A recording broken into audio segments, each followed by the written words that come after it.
Hello everybody. This rusty looking thing is a 1965 Speedex S24 that I picked up in 2017 for about like 300 bucks from actually the original owner that, sadly passed away, so his grandson sold it to us. And, it's something that, I wanted to play with, putter around and drive in the field. And then a year later, I decided to restore it fully from the ground up. Unfortunately, I don't have any footage of me tearing it apart, but I did get the whole thing sandblasted and scraped down to bare metal.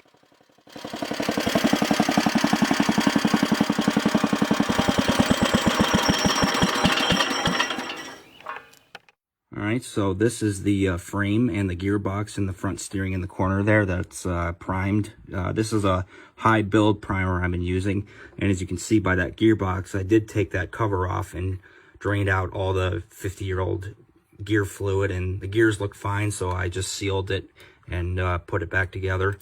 And these are the small pieces that I put high build primer on. I got the frame painted red.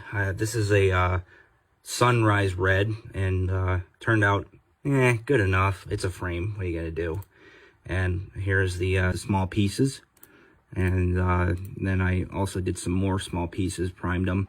These are the fenders. I got them in high build primer, and then they actually turned out pretty good after I primed them, and then I thought it was ready for paint, so then I painted them red, the same color, sunrise red, and then after that I actually cleared it with crystal clear Rust-Oleum, and they turned out pretty good for the first time using clear coat. And also same thing over here with the hood. The hood needed a lot of work just because of how rough it was, and that's one of the pieces that also got sandblasted, and then I had to sand it down as best as I can, and then I was able to paint them red with the same color, and then also cleared it on the top. After when I got that done, I started on doing the wheels. These are the back wheels. These are the same rims, and one of them was actually rotted, that it had a rust on the valve stem, which caused a leak, so I actually had to get that patched from somebody that sandblasted these parts for me, and then I put some Bondo on. I don't have any footage of the rims off the tire, but somehow I was able to get brand new tires for the same size as the old ones were. So I got that done from somebody that for a cheap price. The front wheels I actually got from Harbor Freight. These are just some like random wheels that are supposed to be for like a tractor cart or something, and got them painted yellow, and it's close enough to the original. Then I was able to put all four wheels back on the tractor, and then where I can now roll it around, a fixed rolling chassis. And then this is the shifter I also got painted along with the pulley here, and it turned out pretty good. And then I was able to put some more parts back on. I got most of the hardware. Bolts are new because obviously the old bolts broke off from just being so old and so rusty. And then as you can see, I put the shifter back on, and then I put the fenders back on. This is the seat. I painted the seat black. It actually turned out pretty crappy. Then I was able to put some more stuff back on, the bar for the lever in the back, and then as you can see, this is the hitch or something, whatever it's called. Things were starting to make progress when I was putting things back together. Now this is when things started to slow down. I started working on the engine. This is the original motor for this tractor, and I wanted to save it because I didn't want to get a new engine because it would probably lose its value. So I got the block wired brushed to bare metal and rebuilt it.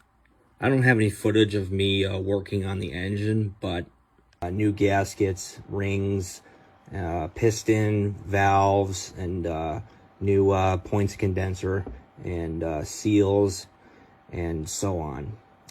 And reason why I slowed down because I was having problems trying to figure it out what to do, because this is my first time building a small motor. And then when I figured it out, I put some of the stuff back together, and then I painted the block black with a high heat paint, and then that's when I stopped. I had some other stuff going on, and then the project sat for like 4 years. Then 4 years later, I finally got it running.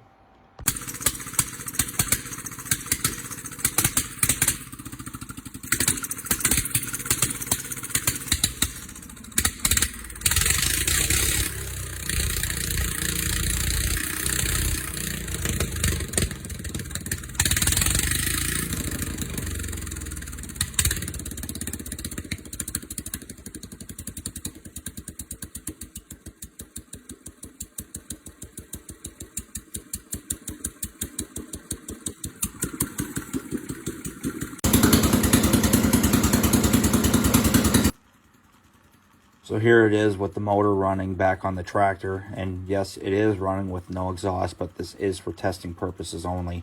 But I just am super excited that I finally got it going for the first time in 4 years. So then, now that it's running, I decided to put more money into it. So I built this custom exhaust that I got from the plumbing at Home Depot, and made a straight pipe shooting up on top.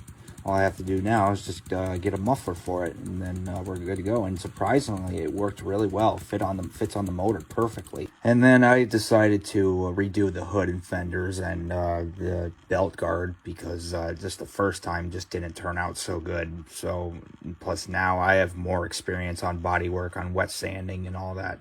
So I got the pieces in rusty metal primer, and then did another 3-coat of filler primer with Rust-Oleum, and it turned out way smoother. And after smoothing it down a couple times by wet sanding it, you can tell by once I painted it, it is a huge difference from what it looked like from the last time. And so this is the fender, and it just turned out perfectly after I finished painting it that night. Same thing over here with the hood, is I did 4 coats of, sunrise red, same color, and then 5 coats of clear. I let that dry for a couple days. I wet sanded the clear with 2000 grit sandpaper lightly, and then I buffed it. I bought a buffer from Harbor Freight, learned how to buff, and figured it out pretty easily. And I was able to use Mirror Glaze compound, and then also Mirror Glaze polish as a finish. And after that, it just turned way better than the last time. And that's the thing, is you have to make metal look like glass and not show anything.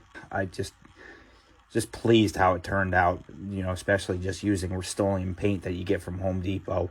And that's the trick, is that you just have to use the buffer, and that's the magic about it.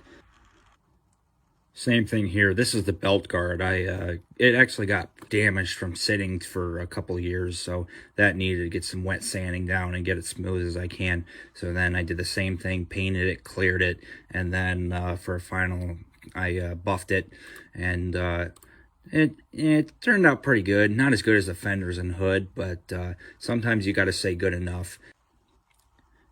Now, as I mentioned earlier, the seat didn't turn out so good, so I decided to redo that also. So I sanded it down to 320, get it smooth as I can, and then used high build primer and then filler primer, because that needed a lot of work, just of how rough that seat was. So I actually had to do a lot of primer and wet sand it over and over just to get it smooth as I can.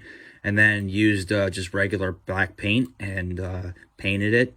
And then obviously cleared it and let it sit for a couple days, and I buffed it, and basically made the seat look like brand new.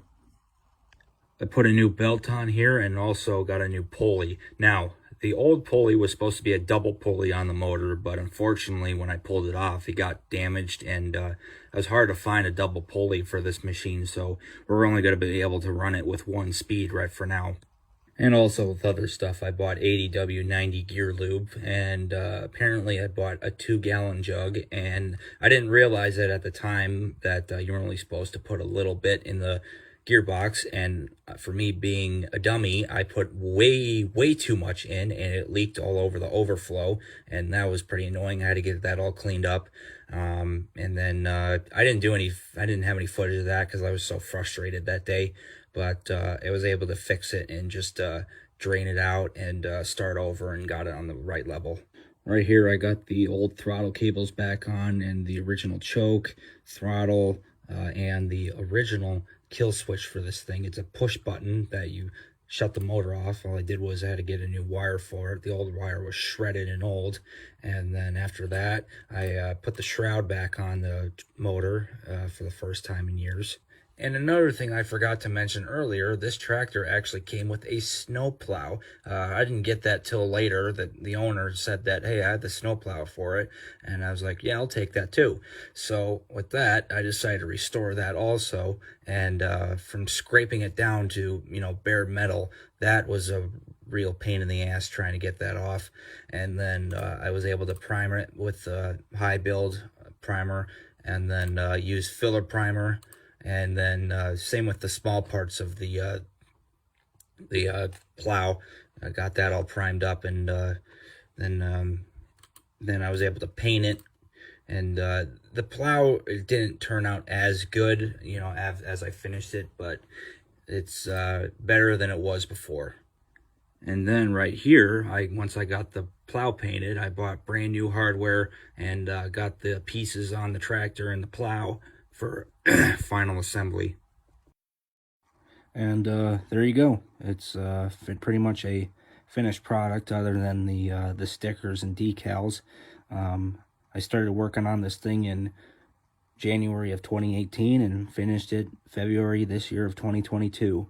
These photos were taken where it was nice enough where I could take it outside for the first time and take it out for a maiden voyage. And anytime when you restore something that's old, you're going to have stress. You're going to run into some problems. But once you're finished with something, turn something back into brand new, you should be proud of yourself and what you did.